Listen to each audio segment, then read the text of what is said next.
Oke, selamat datang lagi. Kali ini kita bakal bongkar satu kekuatan tak terlihat yang bekerja persis di bawah kaki kita. Sebuah proses yang, kalau dibiarkan, bisa menggeser bangunan paling kokoh sekalipun. Yuk kita selami bareng-bareng dunia penurunan bangunan. Pasti pernah lihat kan, retakan tipis yang tiba-tiba muncul di dinding, entah dari mana. Nah, seringnya nih, ini bukan cuma masalah cat ngelupas saja. Ini tuh kayak petunjuk awal dari sebuah cerita yang jauh lebih besar dan lebih dalam, yang terjadi tepat di bawah pondasi rumah kita.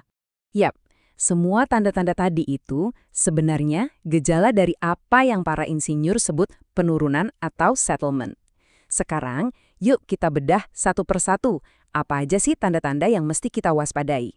Coba deh bayangin, pintu yang biasanya gampang dibuka tutup, kok sekarang jadi seret? Atau pas jalan di lantai, kok rasanya agak miring ya? Ini semua bukan kebetulan loh. Ini sinyal yang jelas kalau tanah di bawah bangunan kita itu lagi bergerak. Dan disinilah misterinya dimulai. Semua gejala yang bisa kita lihat dengan mata telanjang ini, penyebabnya justru sesuatu yang sama sekali tidak kelihatan. Sebuah proses alami yang terus-terusan terjadi di dalam tanah, di bawah kaki kita. Oke, jadi dari gejala-gejala tadi, sekarang kita coba jadi detektif dan cari tahu penyebab utamanya. Nah, proses inilah yang dikenal sebagai penurunan tanah. Dan di baliknya ada ilmu yang, wah, menarik banget.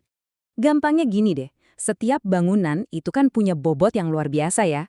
Nah, beban itu menekan tanah di bawahnya. Bayangin aja kita neken spons raksasa. Tanah itu bakal mampat, terus bangunan di atasnya jadi turun sedikit. Sebetulnya sampai batas tertentu, ini hal yang wajar kok. Nah, ini dia poin kuncinya. Nggak semua penurunan itu sama bahayanya. Ada yang namanya penurunan seragam, di mana seluruh bangunan turun barengan secara merata. Ini sih biasanya aman-aman aja. Tapi ada satu lagi, namanya penurunan diferensial. Nah, ini dia nih biang keroknya.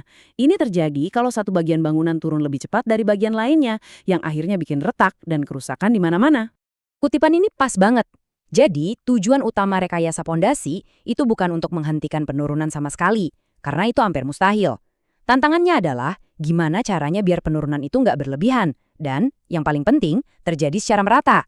Para insinyur tuh tugasnya bukan ngelawan, tapi ngendaliin. Terus, gimana dong caranya para insinyur ngendaliin kekuatan alam yang gede banget ini?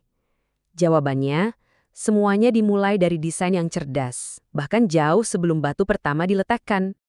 Analogi yang paling gampang tuh begini. Ini kayak pakai sepatu salju. Kalau kita jalan di salju tebal cuma pakai sepatu biasa, ya amblas kan? Tapi kalau pakai sepatu salju, berat badan kita jadi kesebar ke area yang lebih luas, jadi kita nggak tenggelam.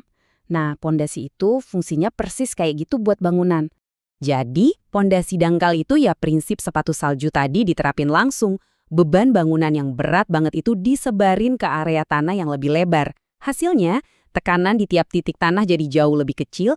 Ini cara yang efektif banget buat mengurangi resiko penurunan yang berlebihan.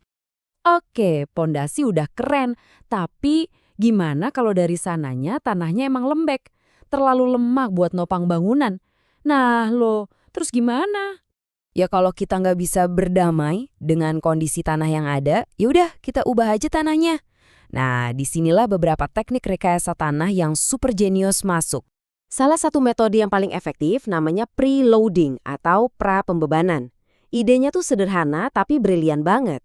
Ibaratnya kita peras dulu sponsnya sebelum dipakai.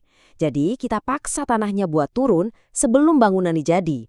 Caranya, kita tumpuk beban yang super berat di lokasi proyek, biarin aja beban itu memadatkan tanah selama beberapa waktu, terus baru diangkat lagi. Prosesnya gini. Pertama, tumpukan material berat yang disebut surcharge ditaruh di atas tanah. Terus, beban ini bakal memampatkan tanah lunak di bawahnya pelan-pelan. Nah, kalau tanahnya udah mampat dan stabil, baru deh surcharge ini diangkat. Hasilnya, kita dapat lantai dasar yang jauh lebih kuat dan stabil buat membangun. Dan ini nih keuntungan terbesarnya. Hemat biaya. Gede banget hematnya. Dengan preloading, para insinyur seringkali bisa pakai pondasi dangkal yang jauh lebih murah. Coba bandingin sama kalau harus pakai pondasi tiang pancang yang dalam dan ya super mahal. Beda jauh. Ada lagi teknik cerdas lainnya, namanya grouting. Coba bayangin kita nyuntikin semacam lem super ke dalam tanah yang gembur. Cairan grout ini bakal meresap ke celah-celah tanah, terus mengeras. Efeknya, Tanah yang tadinya buyar jadi terikat jadi satu massa yang padat dan kuat. Keren kan? Oke, semua teknik tadi kan keren banget ya buat bangunan baru. Tapi pertanyaannya, gimana kalau Anda mulai curiga nih ada tanda-tanda penurunan di rumah yang udah Anda tinggalin sekarang? Apa yang harus dilakuin? Nah, ini daftar singkat yang bisa Anda perhatikan di rumah. Ada retakan baru nggak? Terutama yang miring di atas pintu atau jendela, itu tanda klasik banget loh. Atau lantai yang mulai terasa miring, pintu yang mendadak jadi susah ditutup. Jangan pernah anggap remeh tanda-tanda kayak gini. Dan ini yang paling penting, jangan coba-coba jadi ahli dadakan. Kalau Anda lihat gejala-gejala tadi, langkah pertama dan paling benar adalah panggil profesional buat audit struktur bangunan, biar mereka yang cari tahu akar masalahnya dan kasih solusi yang tepat.